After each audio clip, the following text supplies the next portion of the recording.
सम्भव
नेपालबाट चाहिँ यो प्रयोगशाला सेवाको लागि चाहिँ लगभग उहाँहरूले चाहिँ 40 लाख मूल्य बराबरको चाहिँ सामानहरू हामीलाई प्रयोगशाला सामग्रीहरू हस्तान्तरण गर्नुभएको छ। त्यो हस्तान्तरण कार्यक्रम भर्खरै सम्पन्न भयो। सामान्य तपाईँको ज्वरो आएर बिरामी आउँदाखेरि पनि हामीले अनुमानको आधारमा औषधि चलाउनु पर्ने अवस्था थियो।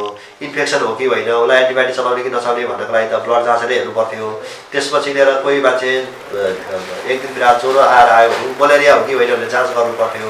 अब सुगरको औषधि चलाउने क्रममा पनि तपाईँले औषधि घटाउनु बढाउनु पर्छ, 3-3 महिनामा सुगरको जाँच गर्नुपर्छ। त्यो सुविधा पनि थिएन हामीसँग। थाइरोइडका बिरामी थिए, थाइरोइड जाँचको कुराहरू छ। त्यो यो तपाईँको प्रयोगशाला सेवा पाइसकेपछि चाहिँ बिरामीले कम्तीमा 1 दिनको समय दिएर गोर्खा अस्पताल गएर लामो लाइनमा बसेर सेवा दिनुपर्ने जुन अवस्था थियो त्यसले चाहिँ निकै सहज बनाएको छ। 1 नम्बर, 2 नम्बर, 3 नम्बर, 4 नम्बर जम्मा 4वटा वडाको एकदम मध्य भएको पर्दछ। 10,000 पपुलेसनको सेन्टरमा छ हाम्रो स्वास्थ्य संस्था।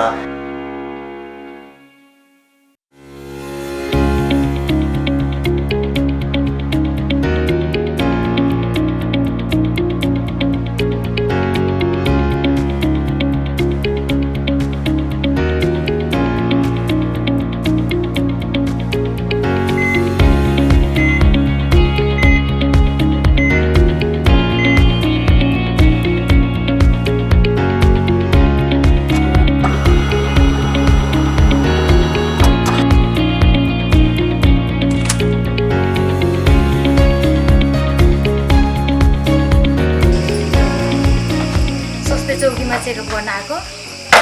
हाम्रो यहाँ एक्सरेहरू पहिला गोर्खा जानु पर्थ्यो, अहिले यहीँ सुविधा भएको छ। हामीलाई धेरै नै सहज भएको छ।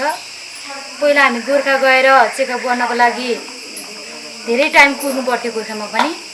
यहाँ धेरै टाइम कुर्नु पर्दैन, राम्रो चेकअप भएको छ। सम्भव नेपाललाई धेरै धन्यवाद दिन चाहन्छु, किनकि हामी एक्सरेहरू ल्याबहरू हरेक सामानहरू लिएर आइदिनु भएको छ।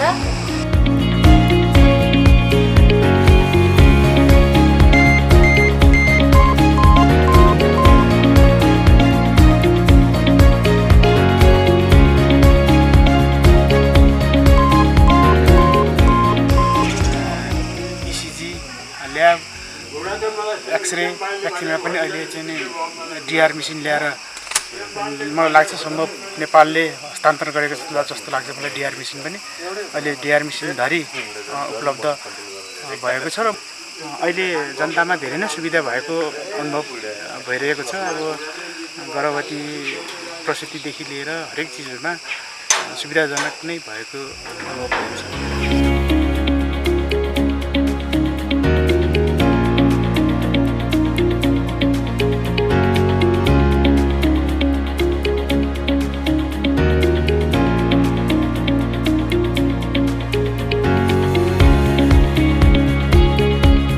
हालसालै चाहिँ सम्भव नेपालले हामीलाई चाहिँ एक्सरे सेवालाई चाहिँ अपग्रेड गरेर डिआर सिस्टममा चाहिँ अपग्रेड गर्नलाई चाहिँ सहयोग गर्नुभएको छ। मेसिन जडान भइसकेको छ र विगतमा चाहिँ अब म्यानुअल एक्सरे थियो, त्यसले गर्दाखेरि विभिन्न समस्याहरू सेवाग्राहीलाई चाहिँ समयमै रिपोर्ट दिन नसकिने, अनि रिपोर्टहरू पनि अब एक्सरेको फिल्महरू अलि धमिलो आउनाले निदानमा पनि समस्या भइरहेको अवस्था थियो। साथसाथै सम्भव नेपालबाट विभिन्न अस्पताललाई आवश्यक पर्ने सामग्रीहरू जस्तै एसिजी मेसिन भयो, युएसजी मेसिन, एक्सरे यसै भइहाल्यो। साथसाथै बिरामीको लागि पेसेन्ट लकर, विभिन्न बेडहरू, व्हिलचेयर दिनुभएको छ र त्यसले गर्दाखेरि हाम्रो अस्पताललाई चाहिँ अहिले सेवा दिनको लागि चाहिँ सहज स्थिति भएको छ।